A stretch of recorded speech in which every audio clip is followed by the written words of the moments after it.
J's epic quest. C&J's epic quest.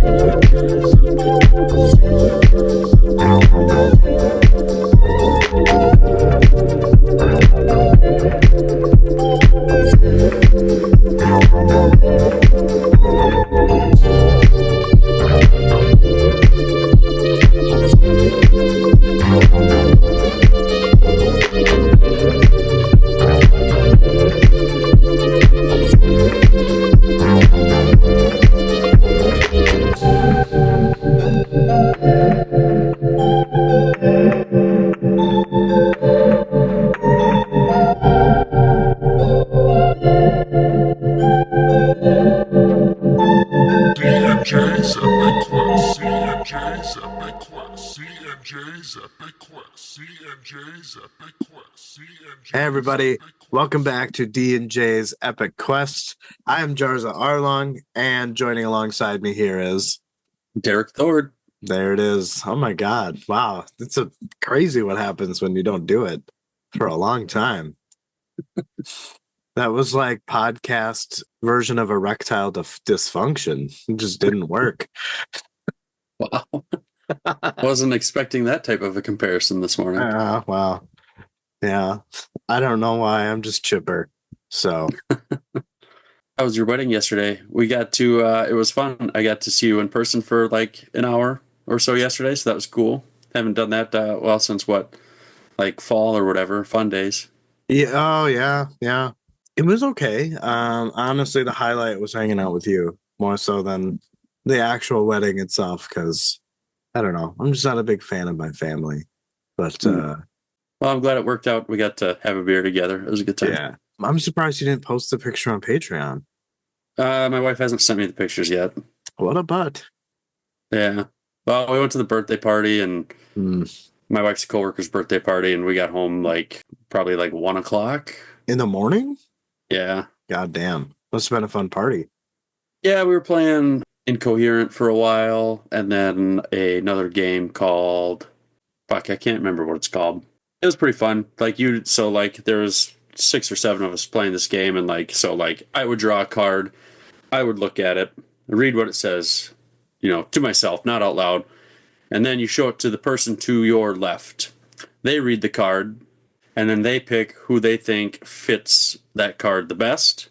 I'd give the card to my wife, and then she'd say, okay, Justin fits this card. And then you flip a coin, and one side says tell, the other side says don't tell. How's the alcohol get involved? Well, you just drink. We were just drinking the whole time. You just sip. Okay. All right. Yeah. Okay. Well, that's good. Maybe that's what we'll have to do. We still need to get together and for an extended period of time. Fair enough. All right. Well, yeah. What should we say? Should we read off our patrons here?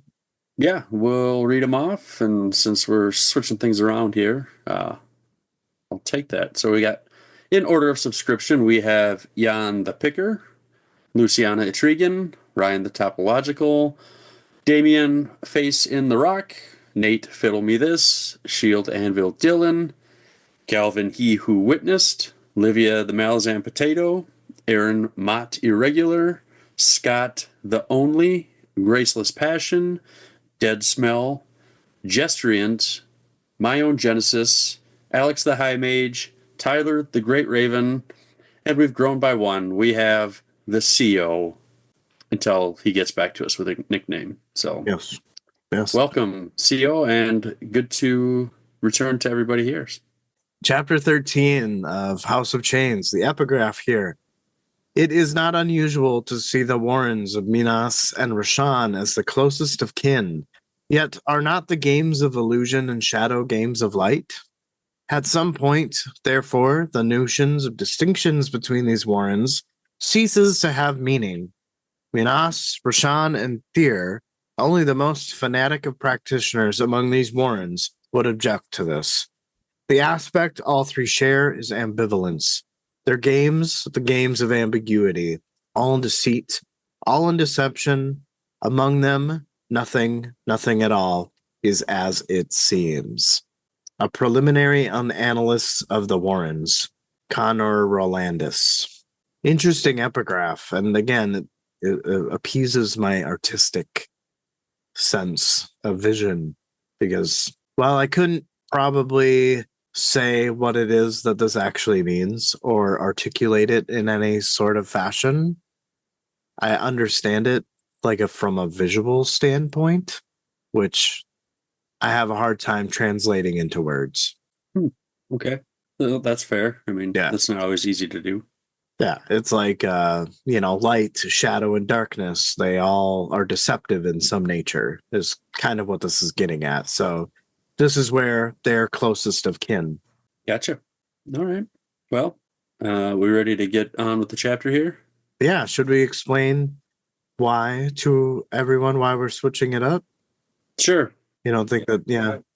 Okay. In this particular chapter, there was a section that did not land on my usual odd sections and landed on an even section, and I was extremely passionate about summarizing it, so Derek was nice enough to switch.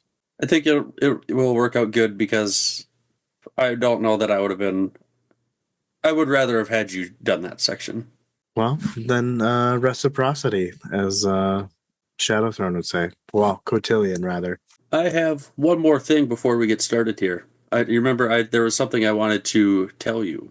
Yes. You want to talk about it now? I don't really think it doesn't really fit into this chapter. It was just kind of a realization I had. Oh, well, yeah, then yeah, we'd say it now. So I think I know who Tavor's army is. You think you know where they are? Who they are. What do you mean, who? I think I've connected a string of dots. Okay. You know, like sometimes you just like things get hung up in your head, and then at just like some point, like you just have that light bulb moment, right? Yeah. So there was I can't remember who said it. I think it was one of the generals, but they were looking out over Tavor's army, and they had a line that said like they might yet earn a name. You remember that? It was something to that effect. Yeah. It was like right at the end of a chapter. Well, what do they have? What did they take to like lean into that omen? Bones. I think they will be the bone hunters. Ooh. I think that will be the name that they earn. And this is based off of like the just those two things, that they will earn a name and that they already have these bones. And so you're using the sixth book as a comparison to that, right? Like the title? Yeah. Is that kind of where like is the inspiration of connecting the two things? Maybe. I mean, I just think that's like going to be like that's what they'll be known as. Like we've got the bridge burners, right? Yeah. You know, I think this is just going to be collectively what they'll be known as, the bone hunters. It's an interesting theory. Yeah. I still think that, you know, that they're going to be tested pretty hard, and you know, it might get ugly, but I think those that survive will be known as the bone hunters. So kind of like a Bridge Burners 2.0. Something like that, yeah. Well, I mean, everything is elliptical, right? You could very well be correct. It's a good catch. I like that. We'll see. I will support and hope with all of my being that is the case. And if not, well, you know, it was good. It was a good left field.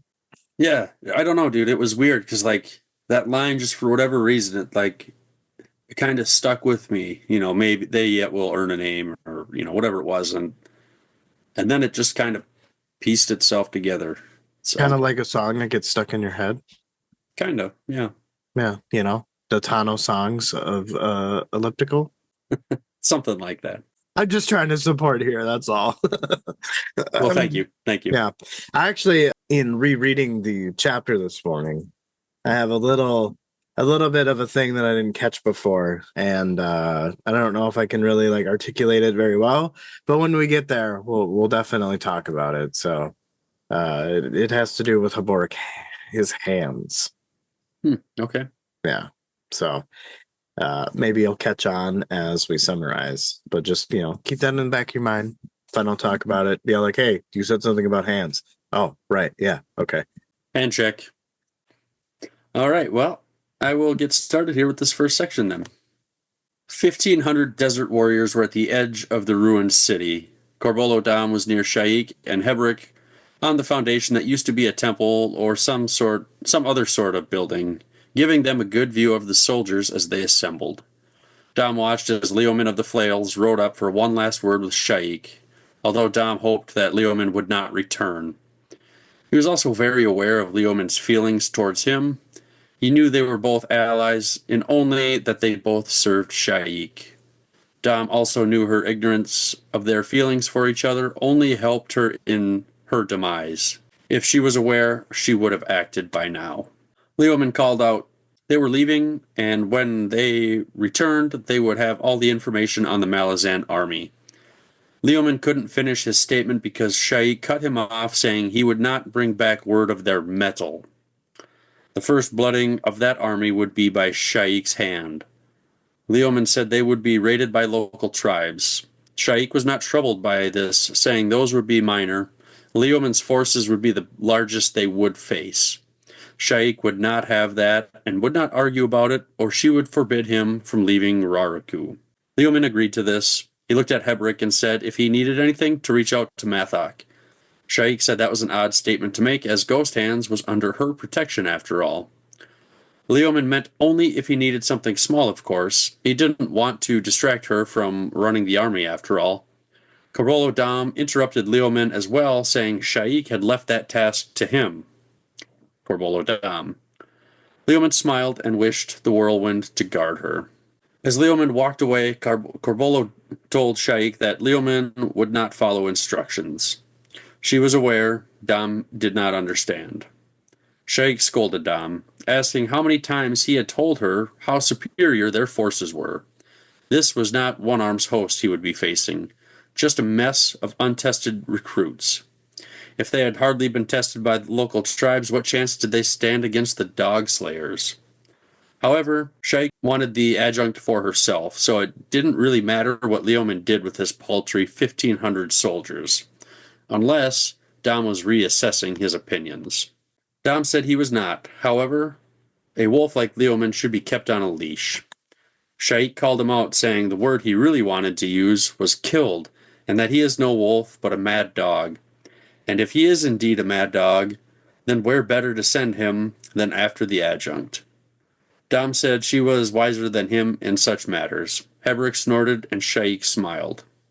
She told Dom that Febrile waited for him in his tent, best to get going. It took a moment before Dom could speak, but when he did, he said he should find out what Febrile wants. Sha'ik said there was no doubt Febrile thought it was important, a flaw of aging men. She cautioned him to be patient, to calm him, as to slow Febrile's fast-beating heart. Dom said that was solid advice, saluted, and left. Nice. I guess first things first here, we probably should let it be known that there will be Yes. probably uncomfortable topics in this section. Not this content section, warning, chapter. or in this chapter, yeah. Yes. Trigger warnings. And I've kind of like, as just to myself, I've tried to be better about my language, but that will probably go out the window on this. Yes. So not even, just like it's not even so much as for the podcast, but just kind of in general. But yeah, this chapter at times really pissed me off. Yeah. Yes, it was very irritating and upsetting, and rightfully so. And I almost kind of want to say we should just skip those sections, but alas, that is our duty. The task we've taken on, yes. Yep. Well, what do you got for this first section here? First section here, just Leoman of the Flails. I like the nickname. I don't know if we ever really found out where the flails part came from, but No. He was introduced to us like that in Deadhouse Gates, though. Yeah. I just think it's a cool nickname. Do you think it has something to do with his origin? Maybe. Maybe we'll find out.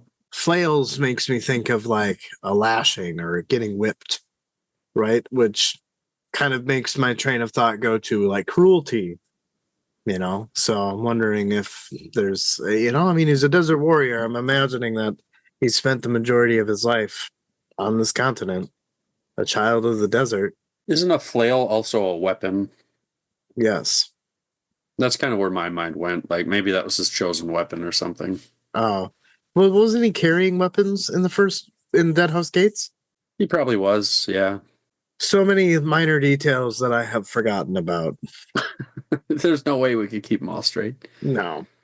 Next thought here. Dom also knew of Sha'ik's ignorance of their feelings for each other, which only helped in her demise. So I'm assuming that this is just like what Dom thinks, because I thought she was aware. Wasn't she aware when she discussed Febril and Lorik and Bidithal? I don't know if that. Everyone but Lorik. So, like, I definitely think that, like, she has anticipated some of the plans that they have in store, which I would imagine that Febril, Lorik, and Asshole are not. I would imagine that they're not completely ignorant to the fact that of what she can do. Sure. But Dom, I would imagine, unless he's being explicitly shared by these high mages, what Sha'ik can and can't do, I would imagine that he's none the wiser as to what she's probed or found out. Gotcha.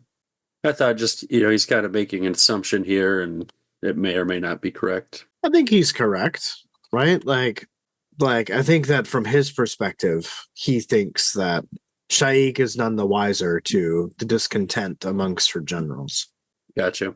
Which, as we talked about, may or may not be true, but I mean, this whole section is from his perspective. I would imagine that is maybe what he's feeling in this particular moment in time. Very well could be. I had a thought while you were summarizing this, and not even because you were summarizing it, but just because of this particular place in the summary corresponding to the book. We talk about Leoman going off. He agrees to not start a battle with Tavor and her army, right? And Dom, after he leaves, says, he's not going to listen, right? And I almost just kind of wondering if maybe that's just like some minor foreshadowing. Like, do you think Leoman's coming back? Or do you think that like he's going to fall here? Because I feel like he is probably going to start fucking with Tavor because he has something to prove, right? Like his loyalty. He actually doesn't listen to Sha'ik, thus making him not loyal. You know what I mean? So like it's just like this weird. I don't know. I just get the sense that he will fall and we won't see him again. I don't think we're done with him yet. I don't know what we'll get from him, but I think he'll come back. I don't know why. It's just kind of my gut feeling. I mean, more often than not, that's probably a good gut feeling to have. Time will tell. They'll just come back whether they die or not. Let's see. Next thought here, where Sha'ik kind of calls out Dom and saying, "You really just want to, you want him killed." And Dom says that she's wiser than him in such matters. And I just kind of got the feeling that Dom was probably kind of reluctant to say that. I think so, too. It just didn't feel like it was a genuine thing. He's like, I kind of have to appease her, so.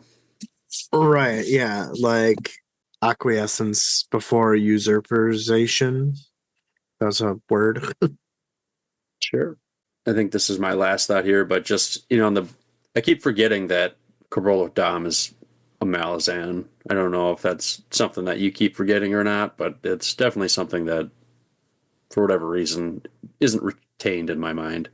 I guess it's something I don't necessarily think about, but when it's brought up, I'm like, oh yeah, it's more of a reminder. I think that makes sense. I think that's kind of how I feel about it too. I just remember him more as Napan. Sure. Yeah. He's blue. Think he lives in a little blue house? With a blue little window. Yeah. I'm glad you knew where I was going with that. Yep. No, it was only like the biggest song in what, 5th grade? Yeah, I don't know, whatever. Eiffel 65. Jesus. It was a ways back. Yeah, a little bit. All I had here in the first section, anything you wanted to go over? Anything you think I missed? Anything like that? No, not at all. I've definitely felt like it was an introductory section. It kind of just progressed some things along, showing us where different pieces are moving. Cool. Heboric outwardly sighed and said to Sha'ik that what she had said had left Dom reeling. He wonders if this will cause a panic in Dom and his warriors into action. With Leoman and Carson now gone, who was left to trust? Sha'ik replied that maybe Sha'ik Elder had entrusted the two, but when she looks into their eyes, she knows they see an imposter. And so she doesn't argue that. Heboric asked what about him? Could she trust him? Sha'ik says to him that she shall speak on the matter. She flat out tells him not to leave her, for that which haunts him can wait until the battle is over. She tells him that when all is done, she would extend her whirlwind to help him reach his destination, as she fears he will not be able to make that walk. He looked at her and asked if there was anything she didn't already know. She admits that she knows far too much, but Lorik, on the other hand, seems to defy the whirlwind's elder magic. But she suspects that Lorik has revealed much to himself to Heboric. The Handless One says that she was correct, but he couldn't reveal Lorik's secret, and all he could reveal was that he was not her enemy. She asked if this made Lorik her ally. Heboric said nothing, and Sha'ik reveals that Lorik was still a mystery and moved on to ask about Bidithal's exploration of his old warren. Heboric said that would depend on her knowledge of Corald or Emerlane and the fragmented warren that was the whirlwind, along with the events that tore it apart. She explained that she knew little, but Emerlane's original rulers just ceased to exist, leaving it for the taking. The fact that she is 100% on this, that the whirlwind is the largest fragment of Corald Emerlane in this realm, and its power is growing. She explains that Bidithal would seek to be the ruler of the whirlwind, but there is no such role to be taken, as she is the high priestess. She is the chosen one. She is the single mortal manifestation of the whirlwind. Bidithal would engulf the whirlwind into Rashan, wiping it out, or potentially, on the other hand, use the whirlwind to cleanse Shadowthrone of its false rulers. Those rulers were once the Malazan rulers, thus they are all preparing for a singular confrontation, but the intended outcome for all parties is vastly different. The challenge is to continue those motives into one mutually beneficent event. Heboric said that that was quite a challenge. Sha'ik said that this was why she needed him and the secrets he's held. The secret that was his hands. Heboric was confused by this statement. Sha'ik explains that the jade statue he touched has defeated the Otaterel, and she needs to know how. Heboric starts to explain that Corald Emerlan is elder, and the adjunct sword is. He was cut off by Sha'ik as she explains that the Otaterel sword will annihilate her mages, and Tavor will seek to isolate her. Heboric says that Tavor cannot defeat the whirlwind, so what did it matter? Sha'ik explains that the whirlwind might be elder, but Corald Emerlan is shattered, weakened, riven through with Rashan, and Rashan is vulnerable to Otaterel. Because it's not at its fullest capacity, the sword and the whirlwind would essentially cancel each other out. She goes on to say that it would basically leave it to the armies, and there the Otaterel would cut through her high mages.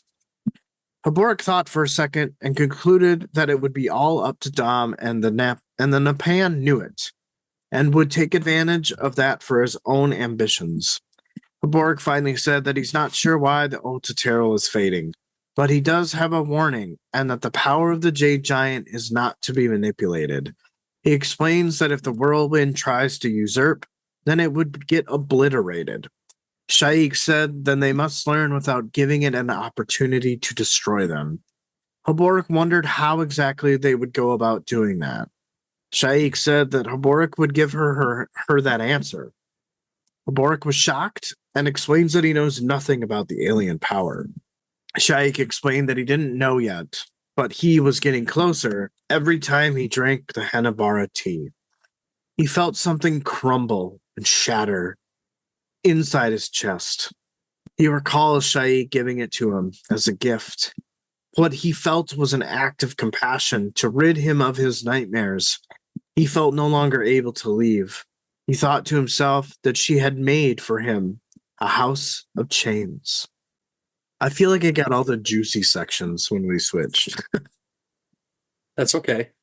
My first thought here is this this imposter comment that Sha'ik makes about what she sees when she looks into Karza and Leoman's eyes. And I keep feeling like this seems to keep coming up. And is it possible that Sha'ik was just an immediate grab as she was the only one available? Or because like Felizan was strategically put in that place? Like I get the sense that maybe Sha'ik was not first pick, is what I'm trying to say. Or maybe it was a deception, right? A feint where it was supposed to maybe be Absalar, but then Shadow Throne manipulated her to go find her dad in the desert and therefore allowed Felizan. You know what I mean? Like it almost kind of seems like, yeah, I don't know. I kind of just go back to the way I felt in Dead House Gates and that thing we missed, that giant thing where we were both shocked to learn that it wasn't Absar and that it was Felizan that became Sha'ik. And there had to be a reason why we felt that way. So I guess maybe this is just in hindsight, maybe something that alludes to that or acknowledges that or makes that a little bit more real.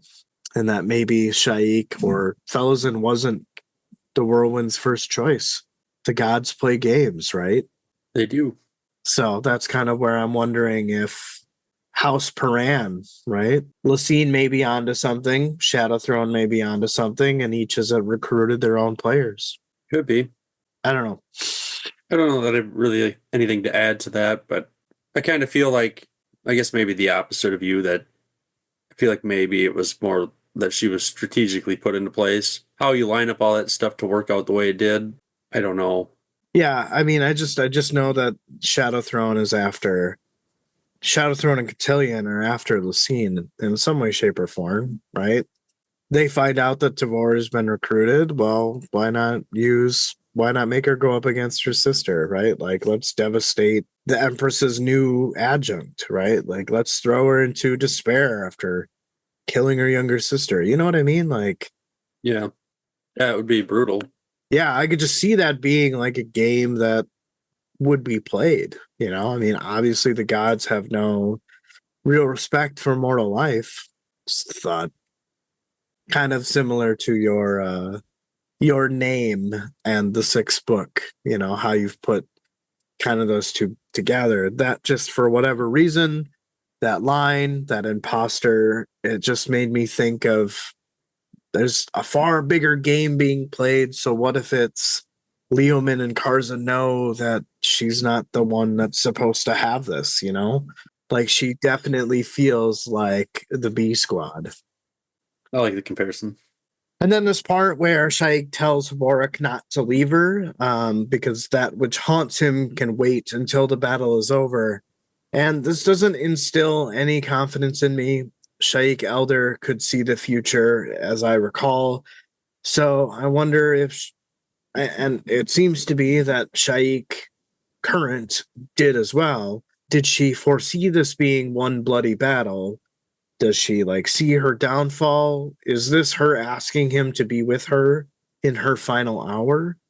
It just seems like a very like, hey, I'm almost done here. So I just want somebody that has been with me through this journey in my final hour. That's kind of what it felt like to me. Hmm. It almost seems like your last words, you know. Sure. I I don't know. hadn't thought about Is it that like like far fetched? I don't think so.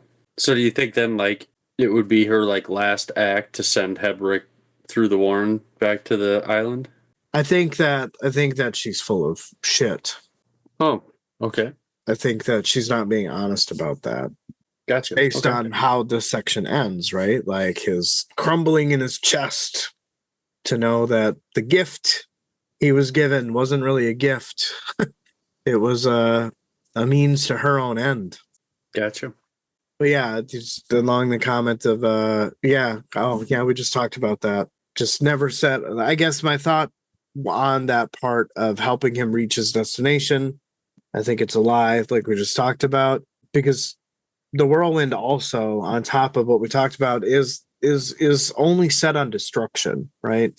And I would imagine that once the battle is done, it would never be satisfied, its thirst for destruction. So I don't think that it would just help somebody get to wherever, because it doesn't align with its destructive nature. I think that's fair. I think that makes sense. This part where Sha'ik asks about Bidithal's exploration of his old Warren, I'm pretty sure it's Rashan, but is Rashan not his current, or is it his old? What is he currently using? I'm assuming when they say old Warren, it means Rashan, but what is he currently using? Is he holding two? Can he? Is he like maybe a miniature Quick Ben? Not because I think he's Quick Ben, but like similarly Sure. to Quick Ben. Glad you made that distinction. He is not Quick Ben. Just trying not to add to the spoiler chat because, like, I don't know how that's going, but I'm assuming y'all are making fun of me. I don't know how it's going either. Haven't looked in it. So, okay. So yeah, I don't know. Maybe it's just I'm overthinking that, but I feel like in this world, the realm of possibilities are endless. So There's a lot of possibilities. Yes, I agree. this thought where Sha'ik admits that she knows that the whirlwind is the largest fragment of Corald Emerlon in this realm. It's just interesting because I wonder which piece of Shadow Throne is occupying, as it must be big enough to be acknowledged by the deck of dragons, right? So they must have the biggest in all of the realms, is what I would imagine. Like, I'm just maybe looking for whether you agree. Does that make sense? I mean, I would imagine in order to be acknowledged by the deck of dragons, you would have to have a large chunk. Or is it simply just because they were the first to claim it, even though it might be like an itty bitty tiny piece? I don't know. I guess what are your thoughts on the semantics? I don't know. Okay. I don't know that I really have any thoughts on it. It's just kind of, it is what it is. It exists as it exists. Okay. That's fair. I'm just curious, like, what do you have to do? Because the whirlwind's not in the deck of dragons. It's not a house, right? The warren is shattered.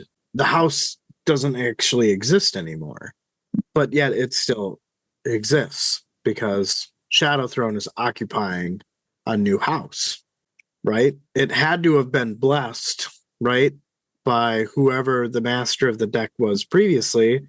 Or no, they mentioned, I forget where it was, but I think it was in Memories of Ice. Someone asked why Shadow Throne wasn't blessed, and I can't remember the response, but it became a house because of blah blah blah reason.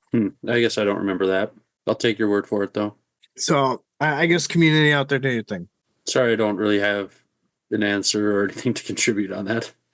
No worries, it's fine. I'm just, these are just thoughts that came up as I was summarizing it, and as I remember from my first read. This part where Sha'ik kind of explains that the whirlwind might be Elder, so Jan is right. Elder cannot take out Otateril because, from what I understand from Jan, is that Otateril was created by, so therefore it's like you can't take out your parent type of thing. But Corald Emerlane is shattered, it's broken, and also it's riven through with Rashan. And Rashan was also very vulnerable to Otateril because Rashan is the human aspect of Corald Ghislaine. I get so lost with all this shit, like with the Warrens. Oh, really? I think that's like probably like, I feel like I could write a thesis once I finish the book on how this all works. Like, that's kind of my I don't know, I guess unrealistic goal, I guess you could say, is when I'm done with this. Like, I would love to have like a high complex overview of the Warrens. And I also have a theory about the Jade Giants, which we'll get to. Ooh, okay. Yeah. I guess like I just kind of imagine them as like the Warrens are almost like, in my mind, almost like wormholes or something. Yeah. And then like they say they're riven through, then I just think like, well, they like intersected with like another one. Gotcha. I don't know. I almost feel like I don't know, incestuous is not probably the right term, but like, Rashawn is diluting. There we go. Diluting the whirlwind and the fragment of Corald Emerlane. Because it's not one piece, right? Like it's not its full power. It's just a fragment of it. So I would imagine that it's easily diluted and susceptible to losing its purity. Gotcha. I guess I would imagine it's like lacing a drug with another drug, right? Like you don't really it's not really the same drug. It's kind of a new one, but maybe this thing that is introduced or it's laced with makes it less potent instead of more potent. I don't know. An unrealistic example because I don't think that's how drugs work, but I don't know. I swear, I don't know. Well, that's good. Drugs are bad, Justin. Yes, drugs are bad. I remember the Dare Bear. Okay. Good. All right. Okay, and then this part where the whirlwind tries to usurp the giant jade statues, it would be obliterated. And I'm going, well, right, because it's not at its full power. But kind of made me think, well, what about other Elder Warrens? Are they up to the challenge? Could they usurp it? Because they are at their full power. The Otateral? No, the giant jade statues. But why would they need to? Because it's another power. It gives them an advantage over the other Warrens or houses. Okay. Just a thought. Fair. And then lastly, well, not lastly, actually, the whole part with the gift, it was just really sad to me. And I don't know, I almost felt how crushed he was. Because it wasn't a gift of compassion. It was a gesture to suit Sha'ik's own interests. I don't know, we touched on that a little bit, but having been able to maybe mull on it a little bit, like, do you have additional thoughts about that crushing? No. I didn't feel bad for him or anything. Why didn't you feel bad? Because I take things, like when I read things, like I just kind of take it at face value. Sure. Most of the time. So I didn't really read too deep into it. When I hear you, with your thoughts on it, like, yeah, it kind of sucks if it wasn't, she gave it to him, but it wasn't out of like good intentions. It was to, if it was a selfish thing. Yeah. Like that sucks then. That's fair. Okay. So do you think that like that ties to characters that you have like a more emotional connection to? Like, are you maybe just not finding Heboric like that interesting of a character to the point where like maybe you're not connecting with him? Or like you like him, but you're just nothing's pushing you over the edge. I would say nothing is probably pushing me over the edge with it. I think the characters that I probably connect with, like in this book, are the soldiers in Tavor's army. Because that feels real to me. Not like, and I understand it's a book and everything, but Sure. That's just where your interests are. Yeah. That's fair. It's a good question. And then also this kind of accentuating the crushing feeling that Heboric is feeling is he feels like he's no longer able to leave. Like he can't go relieve himself from these nightmares. And that was a very similar experience to that of Karza, right? Like he felt very much the same way until he decided to defy his gods and go out into the Jag Odin, right? And it maybe makes me believe that Heboric and Karza have more things in common, as Leoman had suggested to Karza, and that there may be a future need for each other. Could you see them teaming up? I do. I think Leoman has insinuated it a few times, even though Karza's reaction to it was very hostile.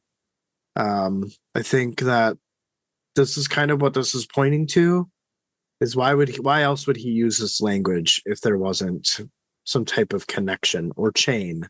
I could see him teaming up and knocking out some of the world's problems. Yeah, I would say so. You've got Karsa with like the muscle and Heboric with, I don't think Karsa's dumb, but obviously I think Hebric's quite a bit smarter. Yeah, so like the brain and the brawn. Yeah. Yeah, I mean, absolutely, very well could be. Yeah, I don't know. I feel like there's a very purposeful intent on using that language from the author that should make one kind of compare the two. It's a good thought then.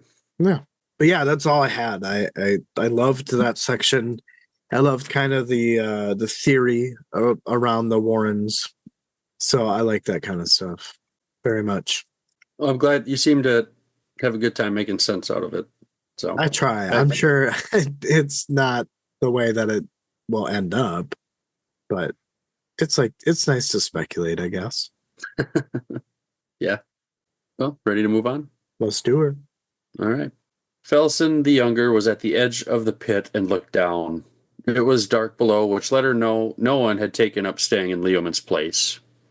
She had heard a noise and turned to find Silgar crawling around the ground. He was sunburnt and covered in poo and leaking pus from his stumps. Sorry, Justin. Leprosy was starting to set in. He said he was everyone's servant and called her Mathok's warrior. She didn't know how he could know that. He again said he was everyone's servant, but he had forgotten his own name, though he once knew it. But he wanted to meet her, but he could not do it here. Mathok, allegedly. He would not be seen. The servant does as he is told. Over there, across in the sunken plaza, he awaits. Felson the Younger appreciated Mathok's caution. She made her way across the plaza, inhabited by the poor. It smelled like urine and poo. She made it to the top of the stairs, hollered down, asking if he was there. She went down the dark stairs, and she was finally able to make him out against the back wall. Felson the Younger said they should wait for dark, then make their way to Hebric's tent. She asked what his name was. There was no answer, and something black rose up to cover her mouth and picked her up off the ground. Blackness swallowed her, and she was suspended above the ground. It was Bidethal, and he said he would take no pleasure in what he must do. However, the whirlwind must be barren like the goddess herself. She cannot create, only destroy, which explains her fury. So this was his duty, his task. All she needed to do was surrender. She had not been made to surrender in a long time. There had been no need, as she had been protected by Sha'ik, but everything within her that was innocent, Bidethal destroyed. Fuck him. Yep.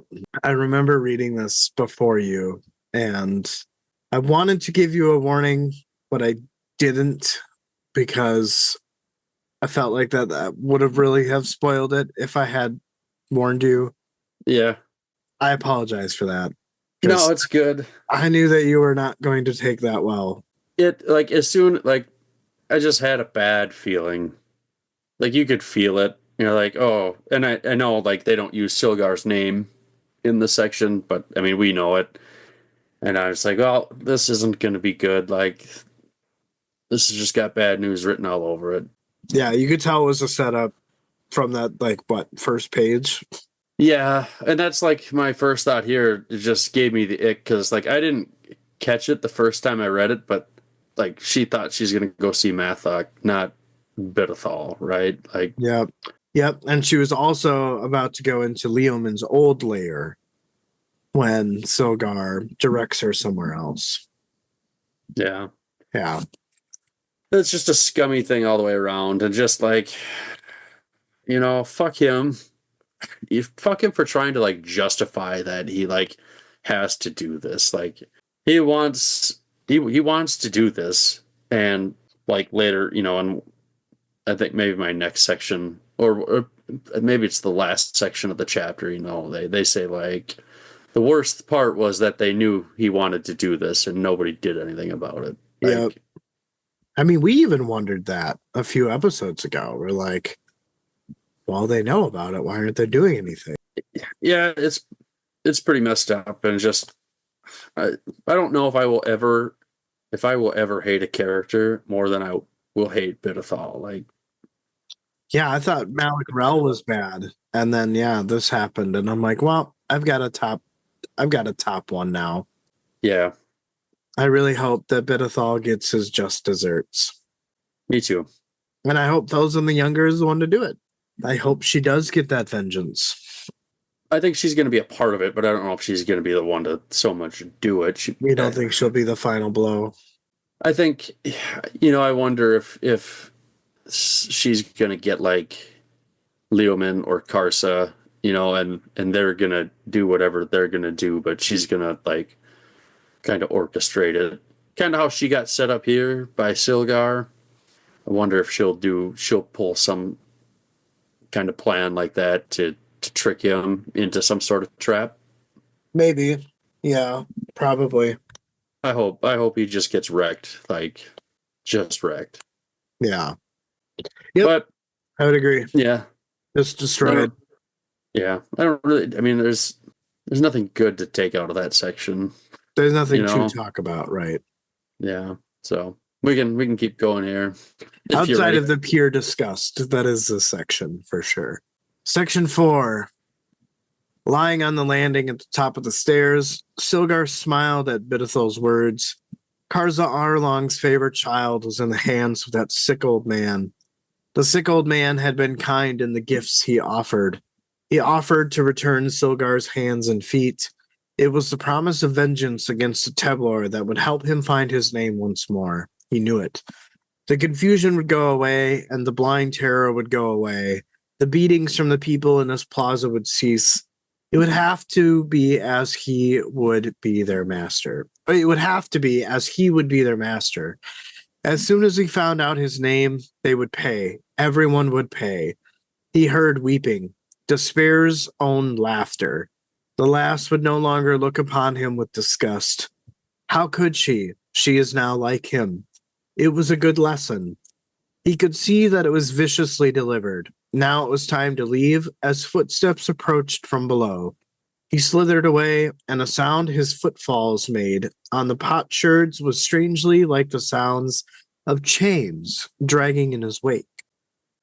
The few things I have here is I definitely understand why Silgar does it. Like, he is still very vehement on getting back at Karza. And secondly, this part where he says despair's own laughter. And I think this is where it really hit me hard as to what Bidethal was doing. In my mind, as I was reading it, I wanted to deny who it was coming from. But in my mind, I knew that it was Felazan's screams and her cries, It's just, I knew, but I didn't want to know. And also, Despair's Own Laughter should be like a metal band. Like, that is such a kick-ass metal band name. Despair's Own Laughter. Or at least a song. Yeah, something, I said that last because it's a little bit more lighthearted than what I had just dropped. So, Trying to pick the mood up here a little bit. Yeah. Compliment sandwich, I guess you could say. All right. Last thought, rather. The chains dragging in its wake. And this is the second instance with Silgar in chains. You remember that part where Heboric visits Bidethal for the first time and Silgar is drawing chains around Heboric's shoes? Yeah. Yeah. I still think that maybe this is foreshadowing that Karza will finally come kill him, and then Silgar will become chained to Karza. Like, Silgar will become a ghost that is chained to Karza. Interesting. I think that Karza, I know that they're his nightmares now, but I feel like he finds a way to utilize them. Like a ghostly army that he can just call to do what he wants. Interesting. Okay. Yeah. So, yeah. I thought it was interesting that it said he slithered away also. Yeah. Do you think that he has no arms and no legs, neither do snakes. Right. Yeah. Do you think, is that a personification? Or is that maybe something to do with the snakes in Karza's glade? I don't know. But I guess I don't think it was, an accidental word choice or anything that it was used. I think it's just to describe his movements or the way he's moving rather than it being a connection to the snakes. Sure. But yeah, that's all of my thoughts for that very short section. All right. Though there was no one to witness it, there was a strange glow around Lorik's tent for a moment, then back to normal. Kind of like my power going out for a second, then back to normal. As darkness approached, there was a second flare-up of light that went unnoticed. The High Mage staggered through the impromptu gate of the warren. He was covered in blood and stumbled to the floor, dragging a misshapen beast to the ground with him. Its crying out in pain had stopped, which eased Lorik's heart. He had tried to save the demon to no avail, and now it was dead. Lorik felt dead inside as well, a darkness that grew vast within him. Lorik spoke to the dead demon. Ah, my friend, we were more than one of a kind than either of us knew. No, you knew, didn't you? Thus the eternal sorrow in your eyes, which I saw but chose to ignore each time I visited. I was so certain of the deceit, you see, so confident that we could go on undetected, maintaining the illusion that our father was still with us. I was. He trailed off, unable to keep speaking. The failure was his fault. He should have been guarding his familiar's back, not getting caught up in games, as the demon had watched his back century after century. If there had been one less Talan Imus, it might have been a different outcome. Then he thought to himself, that wasn't true. The first blow from the axe had done the damage. Everything after that was just out of a dying rage. Though the axe wielder had paid for its damage, and Lorik scattered the other, only the clan leader escaped. He vowed to hunt him down. But he couldn't do that yet. He had to think Corald Thirlan was now undefended. He didn't know how the Imus had infiltrated the warren, but they had done so with their legendary brutality. Lorik wondered if the Leosians would feel the death. Maybe only the seneschals at first. So would they tell? Not if they were smart and thought about it for a moment. Of course, they had been victims all along, as it was their god, Osric, who had vanished, and once they realized it wasn't actually Osric behind their prayers, well, then the three Imus would not have been nearly enough. Lorik thought his father was many things, but weak was not one of them. He thought to himself that he needed help from one of his father's companions. Rake? No. Sure, he was a companion on occasion, but never Osric's friend. Lady Envy? Heck no. Caladan Brood? He has his own issues, so that left only one. Lorik called out to Triss, a prayer. He formed an image in his mind, looking into a murky pool. There was a voice saying his resemblance is there and that he had done well hiding his Leosian traits. She spoke but did not look at him. He told the Queen of Dreams he was good at that sort of thing. She said so were all of the Teist. She said Animander had spent almost 2 centuries as a human bodyguard. Lorik asked about his father. She said he sleeps. They all long ago made their choices. Their paths stretch long and are worn deep. There is no reason to retrace their steps, but for those who are awake, it seems that is all they end up doing, an endless retracing of paths. Each step is forward, but in a circle, and the true pity is that knowledge never slows their steps. Lorik said the Malazans have a saying, wide-eyed, stupid. The Queen of Dreams said that was accurate enough. Lorik said Corald Thirlan had lost its protector. She knew and said Talan and Thir were close, and now even closer. Lorik said he could not do it alone. The Queen of Dreams knew this and said his path was about to get dangerous, and now he comes to her in hopes of finding a protector. Lorik said that was true. She said he must be desperate. Lorik said she was his father's friend. The Queen of Dreams said they were too powerful to know friendship. Their war was with chaos itself and sometimes each other. They fought to shape all that would follow, and some of them lost that battle. She was not opposed to his father. He was just as unfathomable as the rest of them.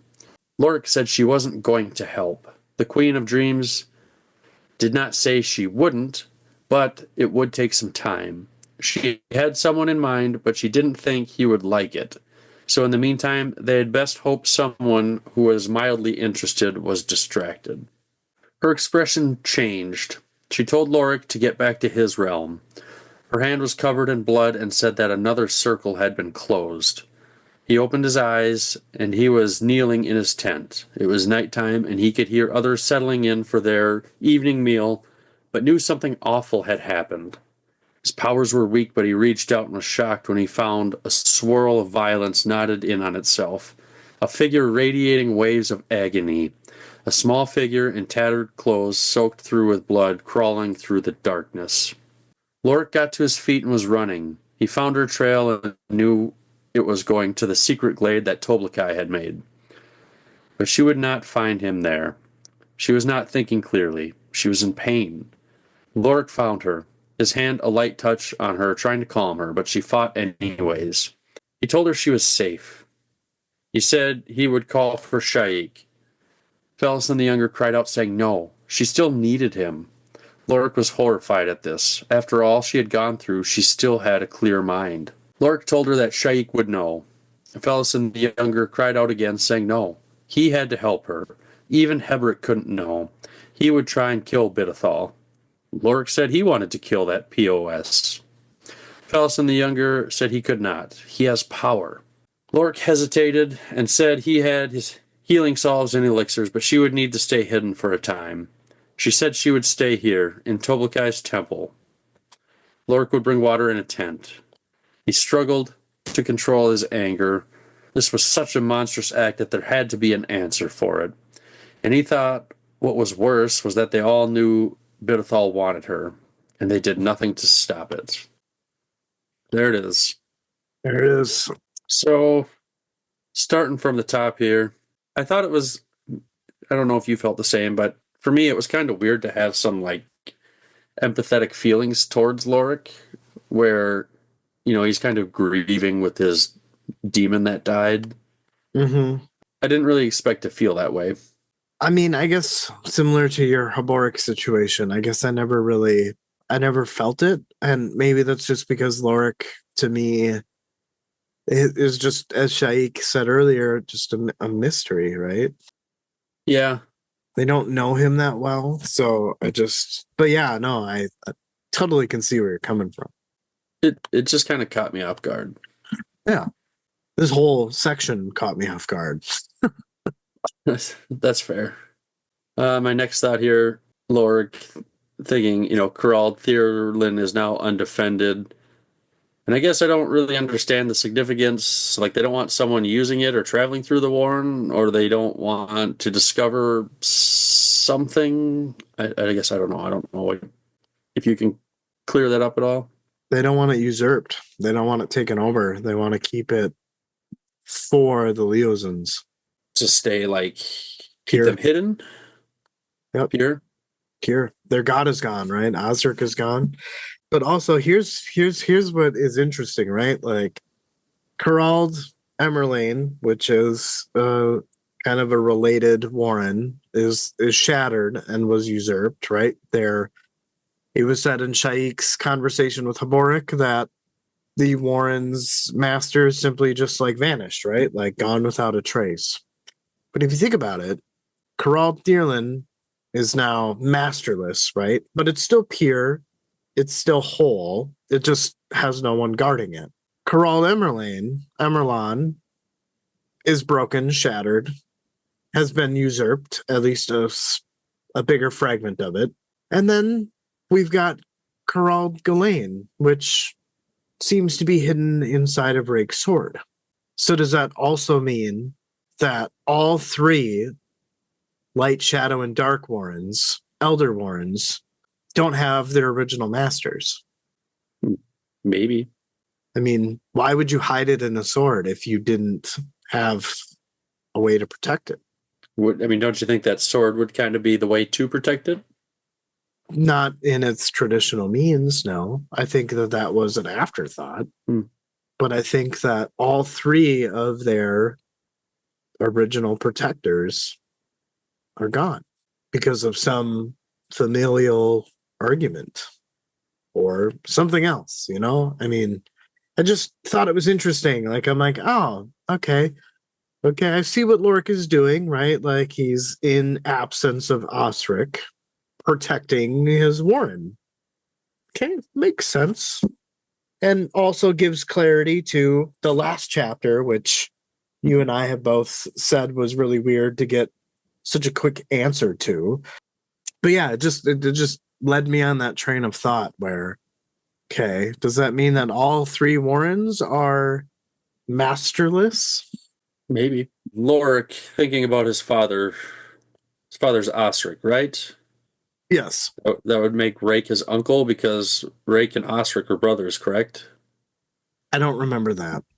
I thought they were brothers. I don't remember catching that.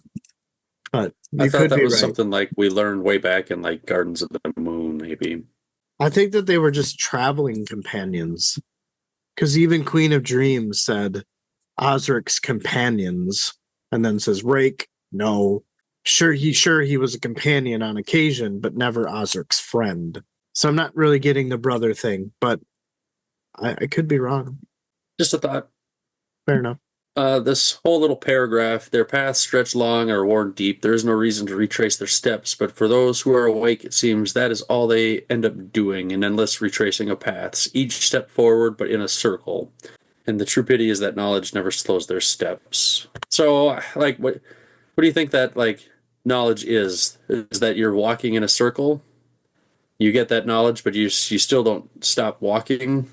And even if you turn around, I mean, you're still walking forward, right? I don't really know what this is trying to say. Like, you walk the same path over and over again, but you feel like you're moving forward, even though you've been in that position before, but you're learning something different this time. I don't know.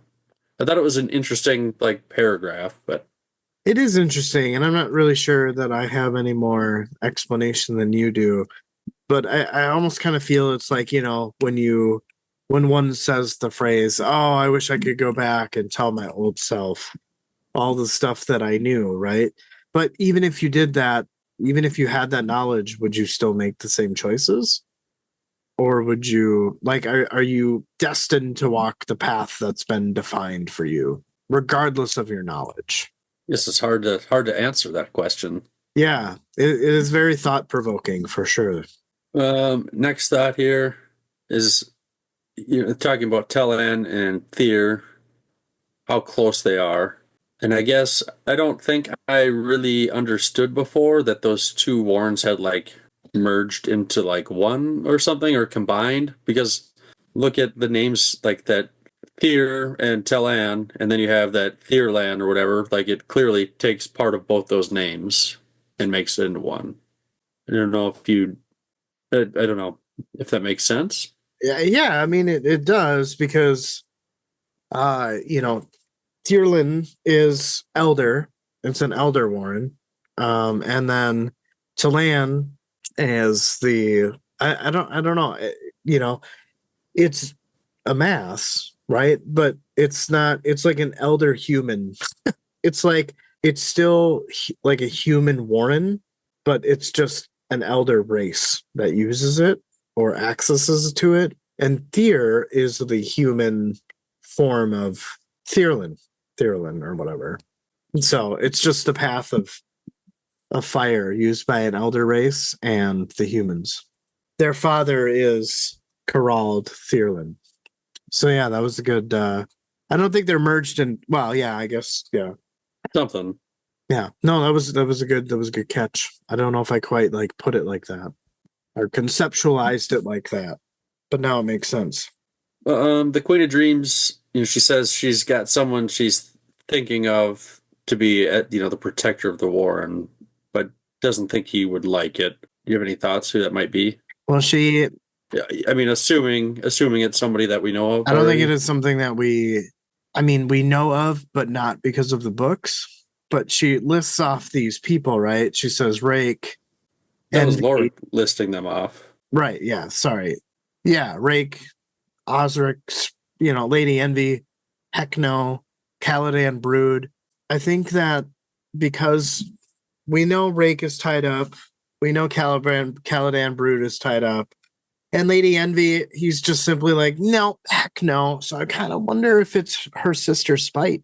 But it does say that she doesn't think he would like it, which makes me think that it's whoever this protector is a male. I thought she was referring to Lorik not liking it. Oh, well, that could be too. Yeah, I guess we'll have to wait and see. I mean, obviously, it doesn't seem like, based on what I can tell, is that Gerald Tierlin has lost its protector, its god, and so this false or Loric's, familiar is protecting it, and therefore has told the Teist Leosans, like, maybe set up at every gate to prevent people from coming into it. Seems to be, and so therefore that's why they're looking for trespassers, so that they can kill them, so that they don't know how to get back. It's kind of maybe how I'm in a very wide arc trying to button those things together. Gotcha. Yeah. My last thought here on this section, where it talks about how Felson the Younger, well, Lorik feels this knot of violence, right? Radiating waves of agony. And there's just this small figure, bloody, crawling through the darkness. And I don't know how Steve writes this, what hopefully nobody should ever have to go to, to have to imagine that. But ultimately, it does happen, right? Some people go through things like this. And I kind of imagine that, like, that's probably how I would feel if I went through something like that. I would feel small, and I would just feel like I'm crawling through the dark, like just hopeless. So yeah. Well, there's another statement in here that pertains to what happened to Fellows and Younger, and that was genital mutilation, right? yeah. Oh, I guess that wasn't my last thought here. Yeah, I wasn't sure. Like, I kind of picked up on that too, and I wasn't sure like if that's what it was alluding to, but I kind of thought so. And like, and earlier and you even summarized it, which yes and no, but I didn't catch it until you summarized it. But as she pulls her hand out of the water, it was covered in blood, and she said that another circle has been closed, which kind of refers to another child being mutilated genitally. yeah, not good. So, yeah. I think this is my last thought here, or maybe it's not. I got two more. I just thought like how messed up it is that like what Fellison the Younger's just gone through, and she's not so much like defending Bidethal, but just saying like, no, you can't do anything yet because we still need him. And it's just like, I don't know, it's beyond messed up. Yeah, it's kind of like she recognizes that her mom still needs him. And to throw this in, as tragic as what just happened, she's being selfless here, which she shouldn't have to be. There, like, people knew about it and nobody did anything about it.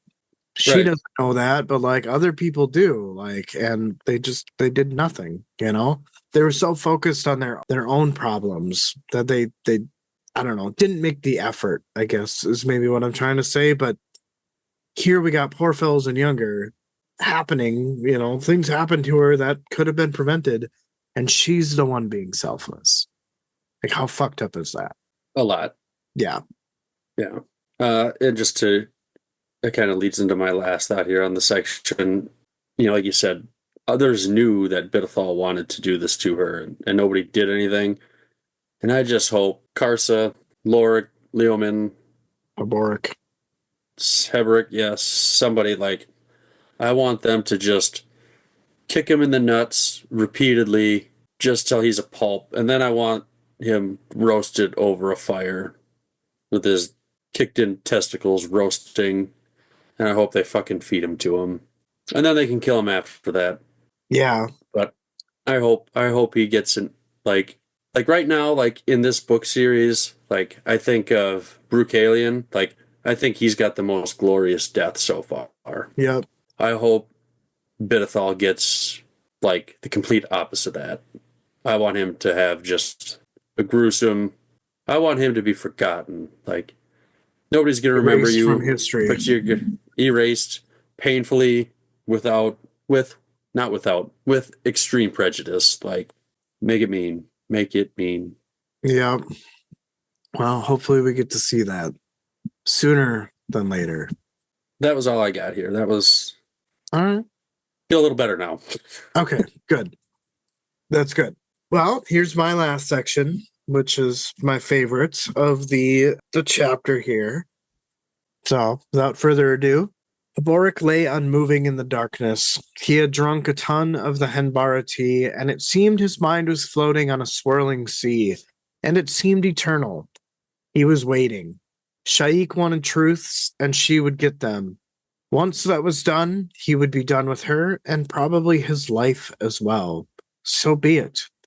He had grown older than he had ever expected, and these last few weeks had proved the effort of living worthless. He had sentenced his own god to death, and now Fenner would not be there to greet him when he finally stepped away from flesh and bone. Neither would Hood when it came to that. He had drank more tea than he ever had and concluded that he would not wake from this.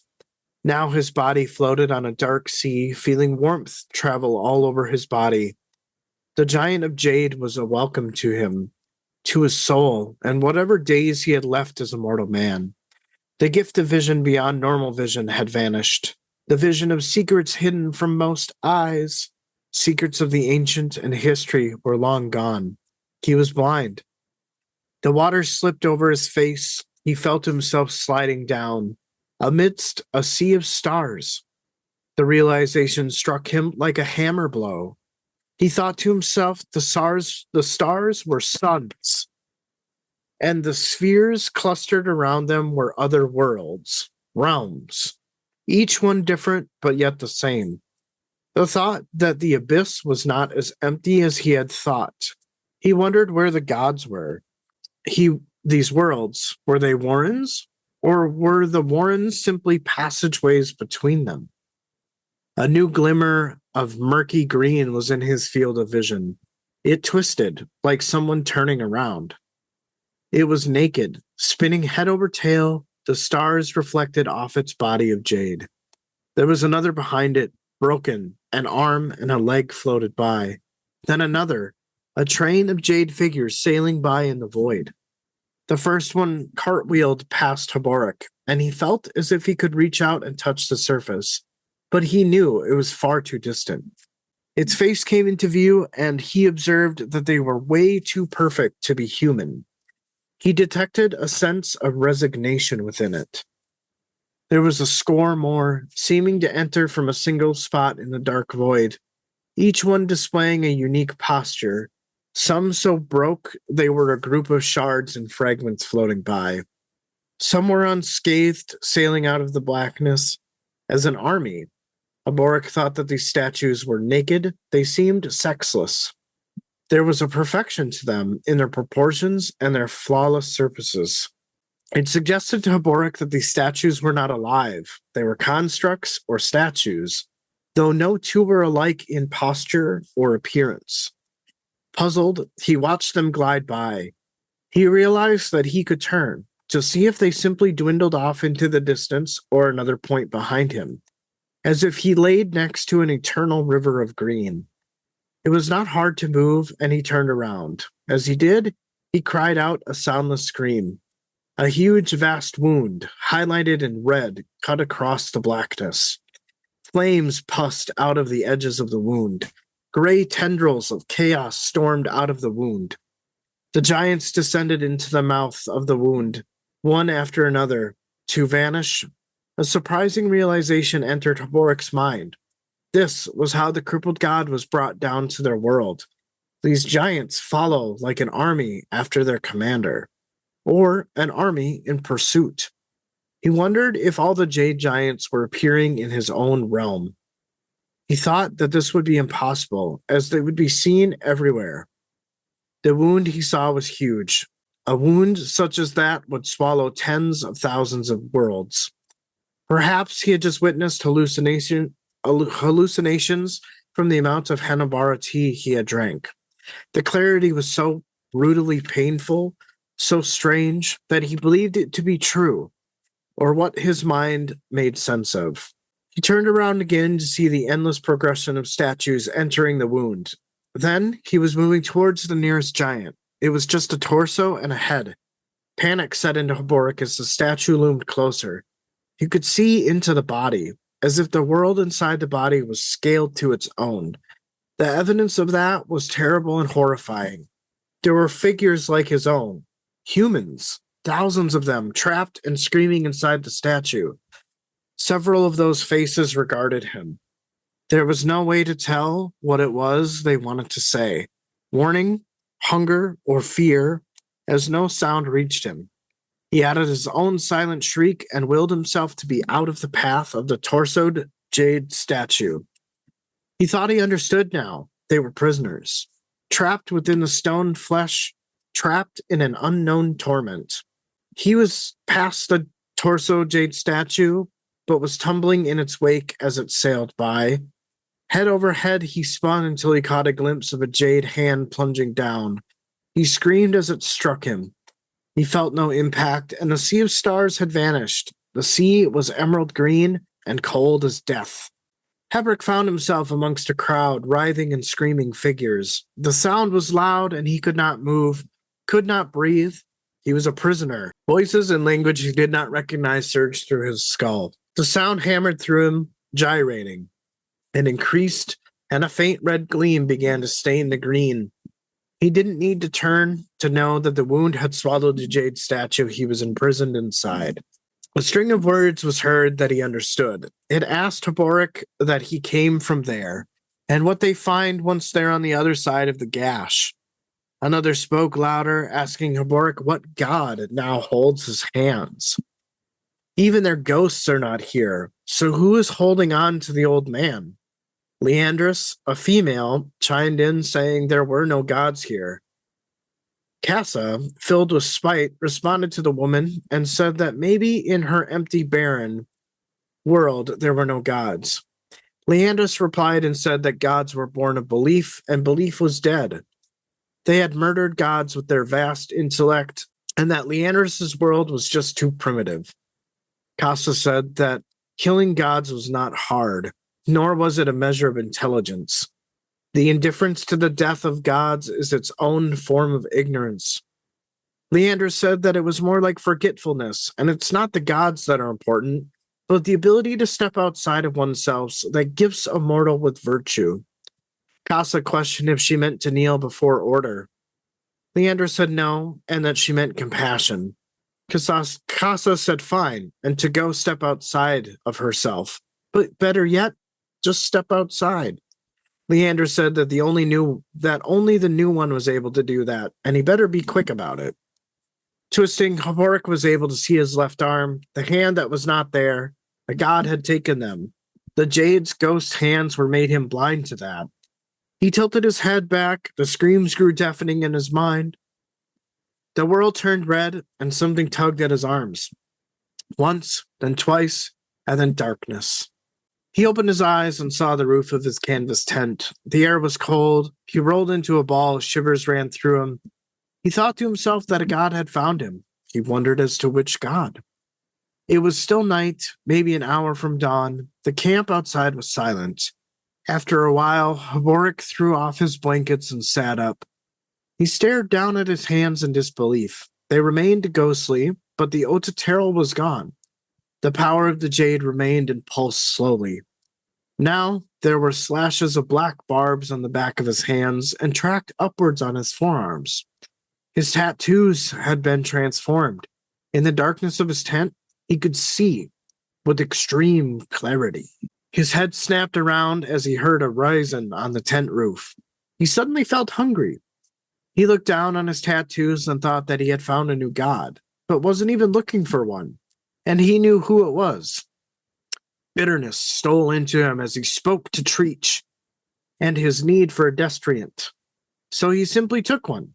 He told Treach that he needed to learn a lot about mortals. The anger had faded as he realized that it came with gifts.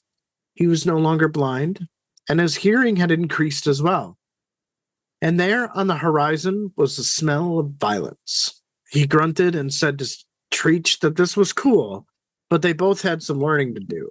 He arose, the motion was fluid, and it wouldn't be a while that he realized his aches and pains in his joints were gone. He was too busy eating, forgotten the mysteries of the jade giants, the numerous imprisoned souls, the wound in the abyss, the inevitable nature of his new senses took away from others. It left him blissfully unaware of his new single-track mindedness. Two truths he had known took a while to come back to him. No gifts were truly clean in the giving, and nature strives for balance. Balance was not a simple notion. A far more forbidden equilibrium had just occurred between the past and the present. You're right. Interesting. Yeah, I know when we got to chat a little bit yesterday in person, I kind of mentioned that this would kind of like turn into a sci-fi book a little bit here. It did really kind of turn into a sci-fi book, but like it was just so vivid in my mind that like I could draw this or make an illustration of this scene. The jade statues just floating by. Do it. And what's cool is all of them are like in different poses, you know? So like I imagine like one's walking or like one's picking his nose or, you know, itching his ass, you know, like, and then, like that's the beauty that you're supposed to comprehend is that no jade statue is moving the same or suspended the same way in the same pose. So that is cool. But more on that later. All right. The very beginning of this is just very, how do I say it? Equivalent to accepting death, right? The water rushing over his face as he like succumbs to the Henbara tea. You know, it's very a personification of dying. And maybe it could be argued that he did die and came back, in my mind at least. But it also could be that he's just opening himself up to receiving the jade statue as he's kind of floating in this, like, what are those chambers that you can go into? It's just all water. Deprivation chamber. Okay. Have you heard of those? Deprivation chamber? So. It's just like a tube filled with water. You can't hear. It's completely pitch black. So you're just floating in this blackness, this water, and that's kind of what it reminded me of. To the point where like you they say you hallucinate. That's what kind of pictured in my mind as okay.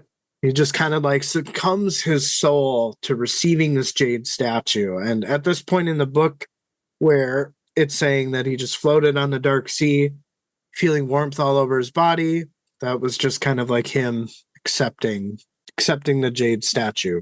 Sure. This part where he's saying the secrets hidden from most eyes, secrets of the ancient and the history were long gone. He was blind. It just this floating sequence, you almost just feel a little bit bad for him. But on the other hand, letting go before death finally takes the body, right? Finally giving into death. The hammer blow part where amidst the sea of stars, the realization struck him that the stars were suns and the spheres clustered around him were other worlds, realms, kind of very similar to our own universe, or not our universe, but our solar system. Solar system, thank you. But this part where the hammer blow, it just, for whatever reason, again, Erickson with his super intentional words, made me think of Caladan Brood, right? He essentially has the power of waking up Earth, right? Waking up Burn, which is equivalent to Earth. And maybe there's some parallels here because the hammer is also realizing, like his realization is waking him up. I thought that was cool. I guess I did not think about Caladan Brood at all in this section. Interesting thought you had. Yeah, like Heboric is having a realization, which is almost kind of synonymous with being woke up, right? Like, so these worlds, were they Warrens or were the Warrens simply passageways between them? And I liked the visual that I got here, and just this part where they say if this is what they mean when they say the abyss, or if this is just Heboric's interpretation of the abyss. You know how they're like, oh, the abyss take you, you know, it's kind of like a saying in Malazan. Yeah. So I'm wondering if this is kind of what they're referring to, like they just think that it's empty, but as Heboric is realizing is that no, there's whole solar systems here. Or if it's just like his interpretation as he's clearly high. Could be. But there's a lot of space out there. Yeah, Empty space, so could be some of both, maybe. that's fair. So this thought where, he's seeing a jade statue is naked and it's kind of like cartwheeling, right? Like I imagine he's just cartwheeling through space. And maybe this is my first thought, and I maybe get some shit for it, but I just imagined the Statue of Liberty, but naked, spinning end over end in space. Like if you can conjure that up, you can visualize this section. Sure. That's a funny visual. Yeah. And then also we get a nice sense of scale here because they are so big that they look close enough to touch, but he knows that they're so far away. And I just loved how you kind of got that scale, kind of going back to Billy and Kamran's episode that you shared about their mathematical solution for how big these things actually are. Yeah, like almost 2 miles. Right. Yeah. And then there's this part where Heboric senses some resignation within it. This makes me think that, yes, they're tumbling through space, but it almost kind of makes me feel not on because of their own free will, but because they're potentially chained to something too. Chained to endlessly float in the abyss. But why are they all going towards this, like, tear? I don't know. And where are they going? Different realms. I don't know. It's weird. It's weird because it's like these are almost like their own separate realms, but then you have this one thing that is eating it. But what's on the other side of that? Yeah, I don't know. A lot of this was left up to the reader. It's very subjective, surreal. For sure. And then there's this comment about some were so broken that they were just groups of shards and fragments floating by. And this makes me think of the Teist Edur Warren. So maybe perhaps Heboric was right when he wondered if the spheres were Warrens. And I wonder if the state statues are Warrens. So the one in the desert on the Otatero Isle is a Warren that is essentially stuck inside of another. But also they talk about some seem to be unmarred, some are broken, some look used. And this premise reminds me of realms or other worlds, which also makes me believe, and this is probably very far-fetched, but this is my theory about the Jade Giants, because we know later on in the chapter there are people, like world-scaled people inside of these Jade Giants. So I'm wondering, combined with, like, some are broken, some are, they all seem to be unique in some way, shape, or form.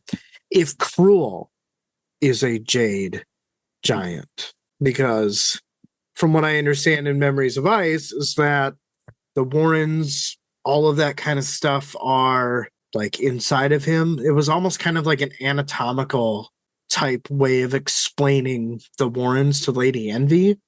I think it was chapter 7 of Memories of Ice, when she like goes to that temple with the dogs. I don't even remember their names. Baljag and Garath. Yeah. You said you didn't remember. You do. Yeah, it just took me a minute. So yeah, I'm just kind of wondering if like the Jade statue, like the crippled god is a Jade statue that was pulled out of wherever, and all of these different statues are different realms and worlds, and people inside of them they have their own Warrens within the Jade statues type of thing.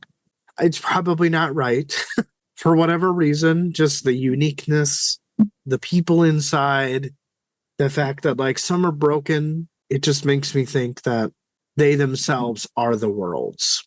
Because of that brought me back to that chapter in Memories of Ice where Cruel essentially shows Lady Envy what he is. Interesting. Yeah. How fucked up would that be if that was like something that was revealed in the Crippled God or something like that book? Like, oh, We got a few years to get there before we find out. yeah. I have a feeling that'll probably make it into the spoiler section of our chat because it's just so ludicrous. Or maybe it won't Maybe. because it's just that bad, but whatever. Next thought. He laid next to an eternal river of green. And again, I just imagine myself floating in space. When out in the distance, I see these large green statues, all in different poses, start floating by you. It was just such a nice visual. I agree. It was easy to visualize it. Yeah. A huge, vast wound highlighted by the red cut across the blackness.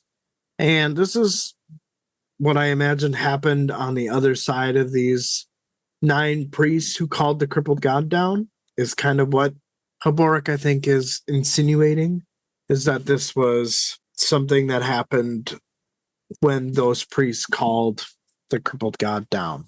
So maybe the crippled god was the first green jade statue to enter the rent and fell and broke during its fall, and now its pieces are all over the place. I don't know. Yeah, I don't either, but I think it kind of makes sense. Yeah. And then to their world, these giants follow like an army after their commander or an army in pursuit. And I feel like I had this thought in an episode or two ago where I thought that they were rescuing the crippled god. This is not really ringing any bells for me. Yeah. Maybe. It might have been something I had a thought on, but just didn't say it aloud. But I'm pretty sure that I had mentioned. I don't know. But I guess at its very bare bones sense of scale or things is just this. If there's anything you'd take out of this section, if you're struggling to comprehend, is just statues, wounds, storms, bleeding, and then an eternal sea of stars and worlds. I get its basic core. That's essentially what it is. And then, trapped in this stone flesh, all these people inside of here, outside of kind of what I have theorized, I'm not really too sure what this is supposed to signify. And I'm assuming that's the case for all of the statues floating by. The statues are worlds or realms. The pose of each statue is potentially maybe an indication of the state of the world within it. Like the spinning out of control in the first jade statue we saw is equal to everyone at war with each other and on the brink of just annihilation or something like that. But another thought is that are these statues carrying the souls of the people that were on the world that Calor obliterated? Did Cruel put them there so they didn't end up in the Imperial Warren or something? I guess these statues make me think of like a message in a bottle, but instead of a message, it's people. I did not think of any sort of possibility like that. That's interesting. Yeah. So it's just kind of like, I know that in the prologue in Memories of Ice, we get that Cruel, Night Chill, and Draconis. They all just kind of put everything, or while Cruel does, he essentially takes what Calor had done and put it in its own warren. But if there was anybody surviving, like what would they do with him? But also that's kind of cruel to put everyone in these glass bottles out in space. Yeah. But then we get this scene within a scene kind of a thing where Heboric essentially is inside of a bottle as the bottle is being swallowed. And I think this is the but the jade statue that he touched in the Otaterral Island because he was hit with, I think, just a fragment of a hand. Just there's this man and woman who are arguing inside of the jade statue, and I found it interesting. And it's almost as if they seem to be believers of different religions. One says that they killed all their gods, and therefore kind of gave me the sense that they were living in some apocalyptic world because of their intellect, while the other debates that it was nothing to do with being smart, but rather just being ignorant. I'm not really sure what to make outside of this, but it seems to be kind of like a warning and kind of makes me think that gods are essential to balance and order. Like it's a lesson to Heboric, like, hey, don't let the gods play their games too much because blah, blah, blah. I got the sense that those people arguing were from different worlds from each other. Yes, that's what I'm thinking. Okay. But they were arguing about, it almost kind of seemed like the theme of that argument was the gods, right?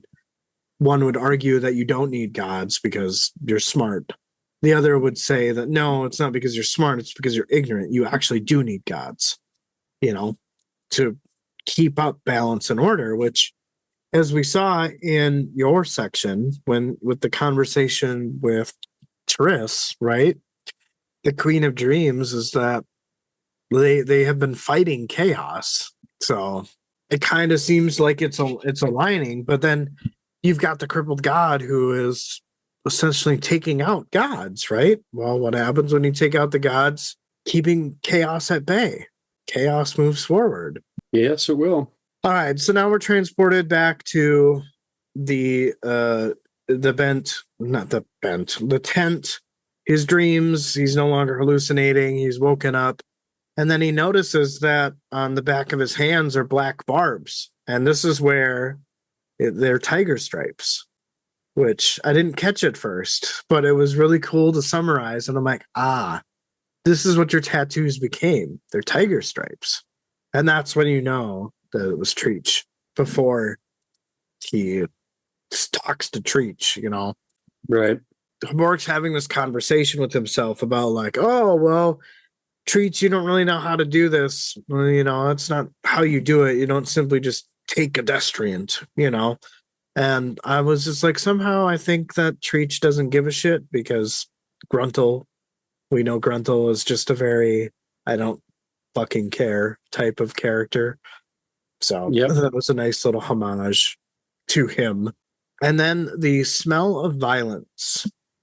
And then again, just kind of another callback to poor fellows in the younger. But it's accentuating his new abilities. Right. But I want to talk about his hands for a second, right? So back in section 2, Sha'ik says that he needs the secret of his hands, right? But his hands actually have nothing to do with the jade statue anymore. They were claimed by Treach. But in this section, it was said that the power of the jade wouldn't let him see this. So it kind of begs the question that Treach has had his hands a lot longer than we think. But the secret of his hands, right? If you remember, it was in the section of Memories of Ice where we see Treach getting killed by the Kel hunters. And Kalava is talking to him about the birth of the soul taken. And some consequence of that was how Otatero was made, right? Is any of this ringing a bell slightly? I'm not sure right now. I'm just trying to think. I thought we've heard a few different things how they thought the Otatero was made, but we maybe don't know for certain yet. Yeah. But I think that the Otatero has something to do with the birthing of the soul taken. Like it is a consequence of something along those lines, right? Well, Treach was soul taken, and one of the first that we know of, right? Because wasn't he known as like a first hero or whatever? Yeah, something like that. So my guess is that the secret lies with Treach in potentially he has something to do with the creation of Otatero. So if Felzen can figure out how to create Otatero, maybe she can find out a way to thwart it. An interesting thought as well. Yeah, I'm sure it's probably wrong. I don't care. It was fun. Well, this is all just for fun, so. Yeah. So, and then lastly, my last thought. So I know this section was very statue focused, but we still don't get a ton of info about it because honestly, the biggest takeaways are his hands and Treach. Like the jade statue, all that stuff was fluff because we don't get any answer. The answer is at the end of the section with his hands. Like he is now a different man. He left the section thinking he was probably going to die, and he came out essentially reborn. I He did is not think anew. of it that way. I'm hoping to get the other side of that, where maybe we get Gruntle talking about how he chose his destriant. I don't know. Hmm. That, he was a high priest of Fenner, which was a war god, and Treach is also a war god as well. Just a different one. Yeah. But that's it. That's all I had for that amazing section. I'm done with my comments. I loved it. I want more. I'm glad we swapped. Yeah, I am too. All right. Well, I will bring us home here. We will finish this up. Phyllis and the younger eyes opened. She had slept, but on awakening, the pain was not gone. The horror of what had been done to her had not faded either, but she had grown cold to that. She realized that she had been awoken by snakes, dozens of them. She remembered she was in Toblikai's glade. She had crawled here, but Lorik had found her and said he was going to get a tent and water, but he was not back yet. Other than the snakes, it was quiet. She sat up and was reminded of her pain. He had cut away flesh from between her legs. She had thought about what Bidithal had told her, how he would bring this ritual to all girls within the whirlwind. And then 2 girls arrived with Bidithal's tools. They welcomed her and gave her encouragement, telling her how much better things were.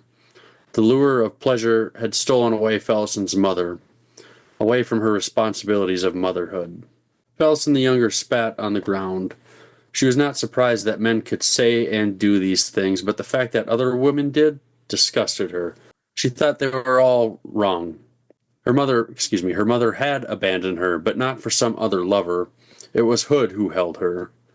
Bidithal wanted to be a high priest? Well, Sha'ik would find a place for his skull in her temple, probably as a piss pot, and it would be soon, but not soon enough. Bidithal took girls to his tent every night, creating his own army, and they will be eager to share their loss of pleasure because that is what humans do. They turn grief and despair into virtue so that they can live with it, justify it. A glimmer of dull light drew her attention. Phyllis and the younger looked up, and the faces in the trees around her were glowing, and behind each there was what she could only describe as a presence. It was Toblikai's gods. A voice spoke to her, welcoming her, calling her Broken One. It said its name was Barak, and that vengeance was about her enough to wake them, though they were not so unhappy with its summons. Phyllis and the younger told them to go away. They had nothing to do with each other. Barak said they would erase her pain. It would be their special mission. If she seeks vengeance, she would have it. The one who had hurt her would take the power of the desert all for himself. He would twist this fragment of a warren into his own nightmare. It is in Bidithal's ambition where there is danger.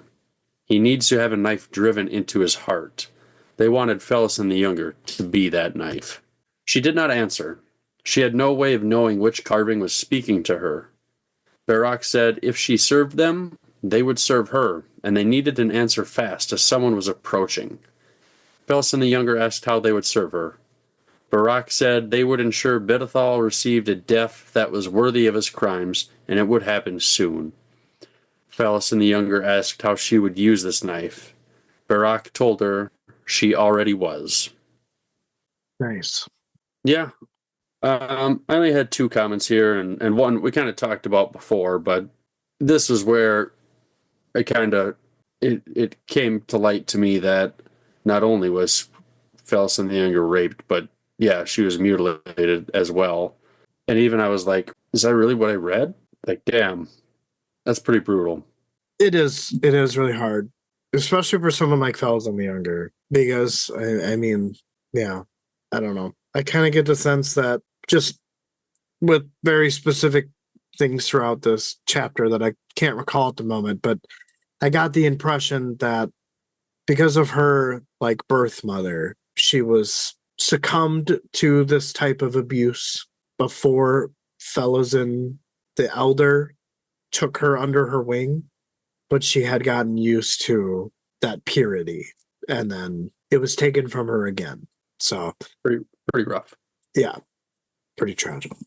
My other thought here, these 2 other women that show up, they're talking all this garbage to Felison the younger, saying that it was pleasure that stole your mother from you, away from her responsibilities of motherhood.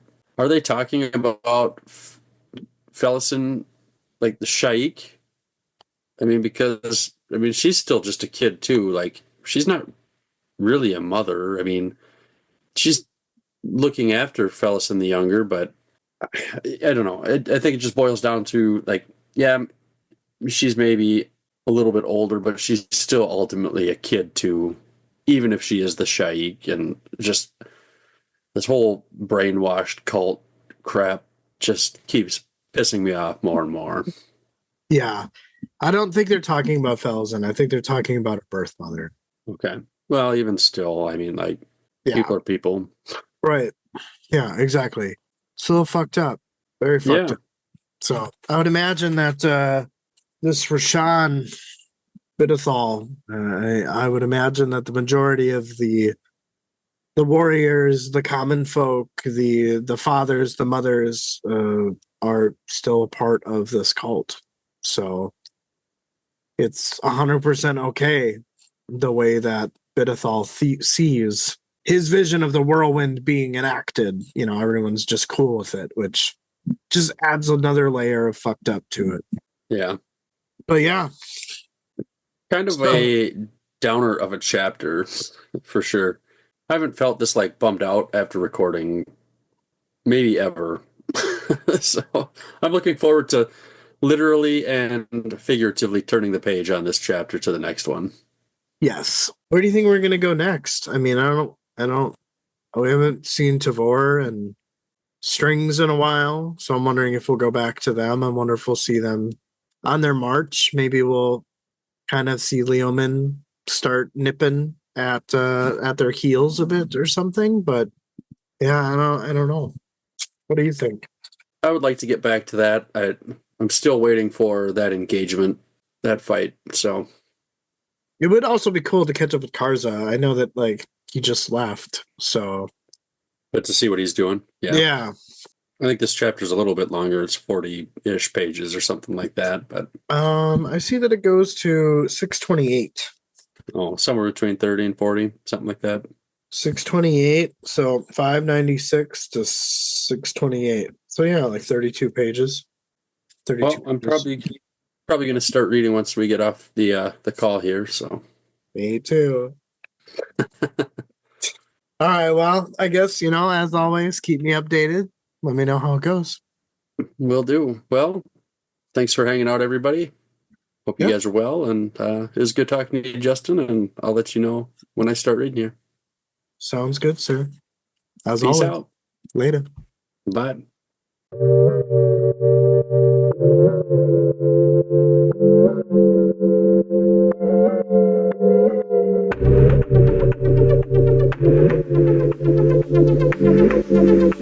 DMJ's Epic Quest. DMJ's Epic Quest.